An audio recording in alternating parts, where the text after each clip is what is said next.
what's up guys, bienvenue dans cette nouvelle vidéo, j'espère sincèrement que vous allez bien, moi ça va hyper bien, surtout en filmant cette vidéo là. Pourquoi? Parce que c'est une vidéo que je voulais faire il y a longtemps. J'ai fait des petits tests en faisant mes activités paranormales, honnêtement ça a super bien marché. C'est pourquoi aujourd'hui j'ai décidé de me lancer pour mon premier épisode de Thread Horreur. Sans plus tarder guys, voici l'intro maintenant.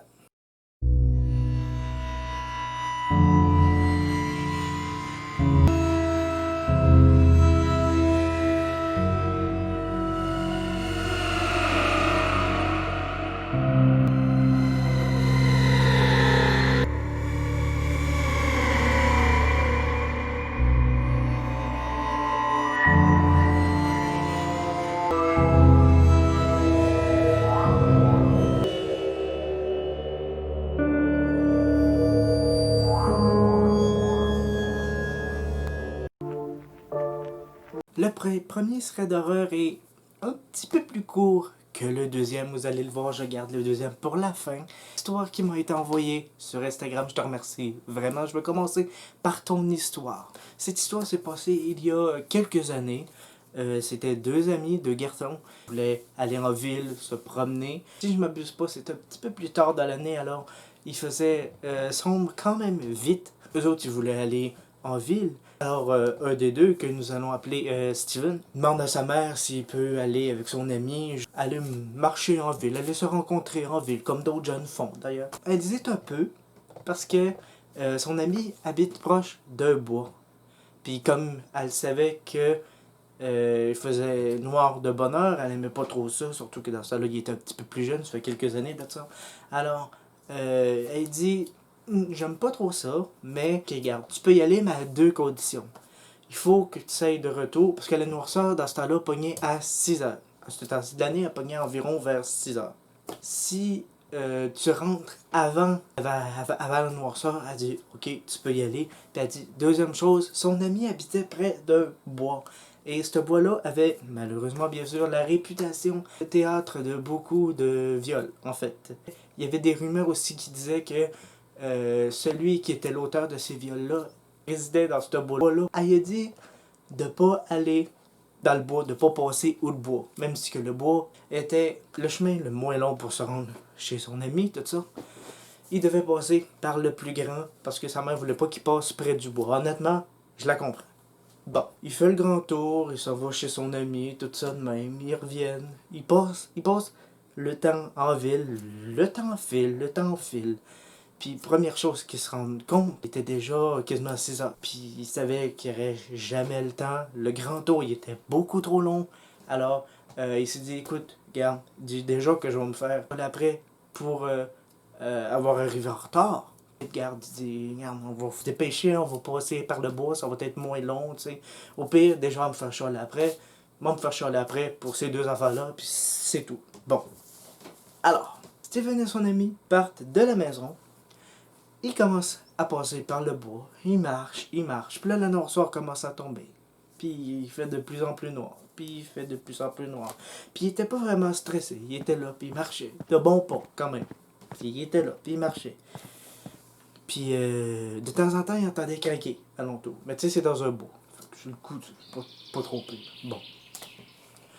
Alors, là, comme il me dit, là, il se met à...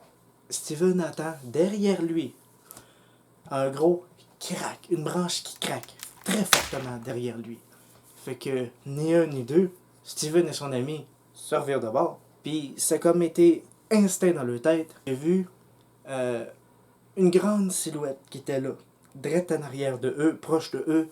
Puis pas vraiment pris le temps de réfléchir vraiment, ni un ni deux en voyant cette grosse chose. Première chose, qu'est-ce qu'ils ont fait? Ils sont partis à courir. Ils ont rentré chez le parent, chez sa mère.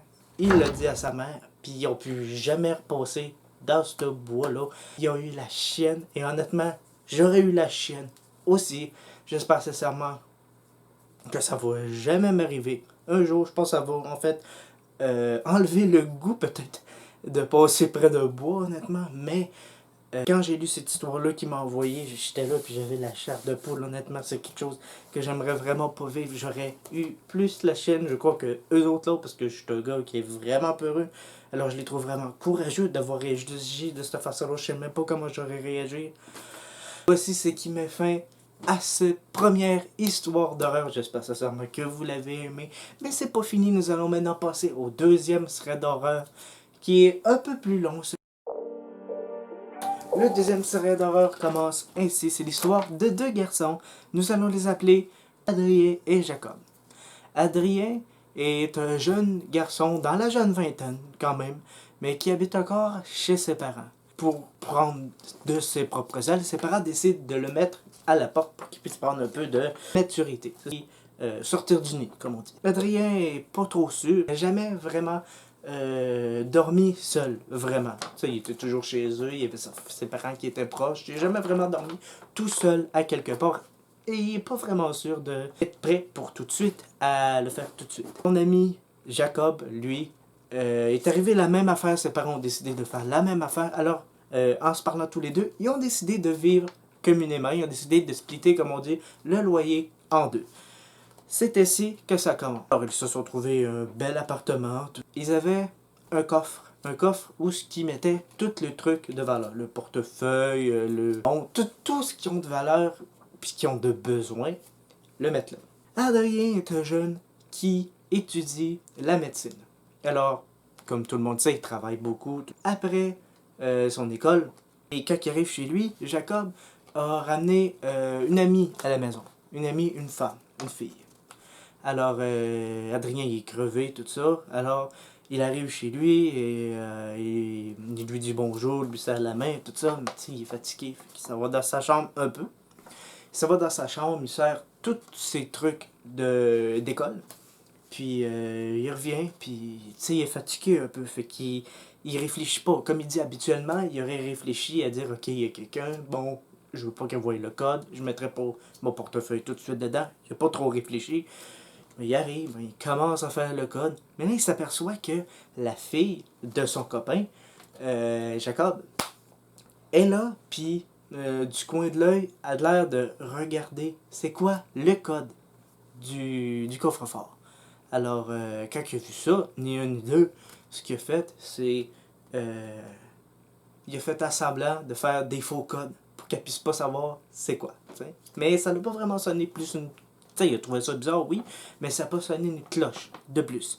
Alors, il décide de retourner dans sa chambre. Regarde, il est fatigué un peu, tout ça.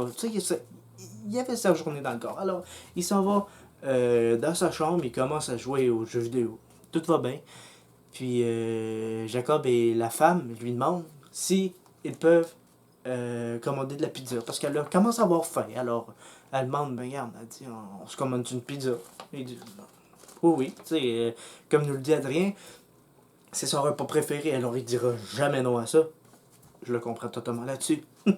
Alors, il dit, oui, oui, oui, oui, oui, oui. Il dit, regarde, c'est moi, puis moi, Adrien dit, c'est moi, puis c'est Jacob qui vont. On va payer la pizza. Mais elle insiste, elle veut pas, pantoute qui paye. Ça peut arriver.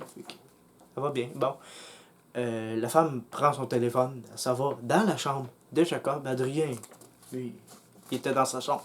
Puis, comme il nous l'explique, entre la chambre de Jacob et d'Adrien, il y a un mur.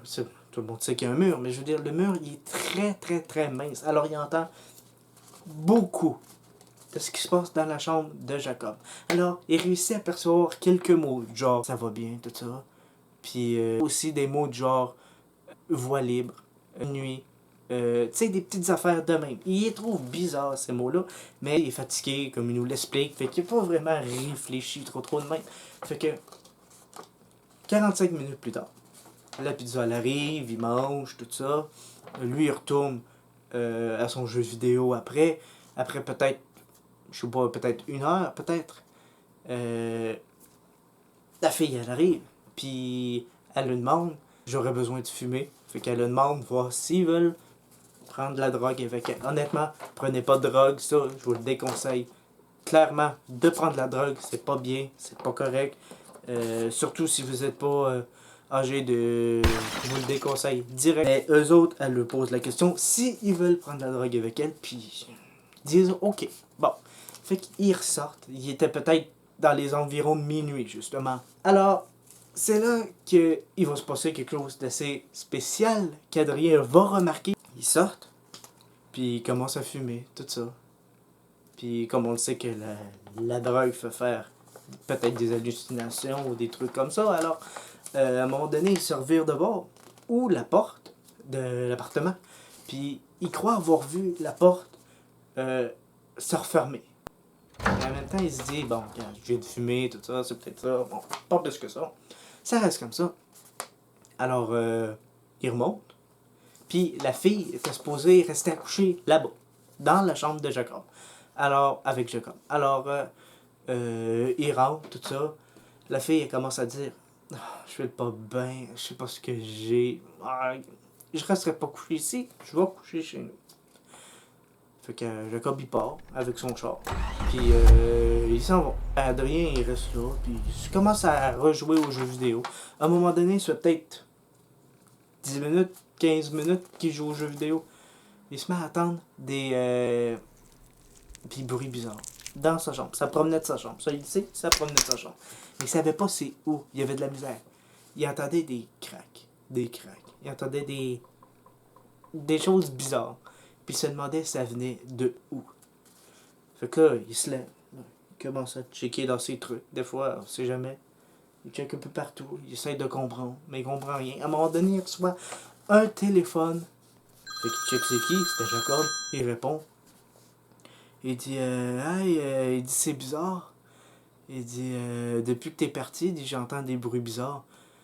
Fait que là, Jacob, il prend parole. Il dit, écoute, il dit, sors de la maison, maintenant. Il avait intercepté, sans que la fille le sache, il avait intercepté un texto de la fille qui avait envoyé un texto à un autre garçon en disant que à minuit, c'était le moment pile pour faire un vol chez eux.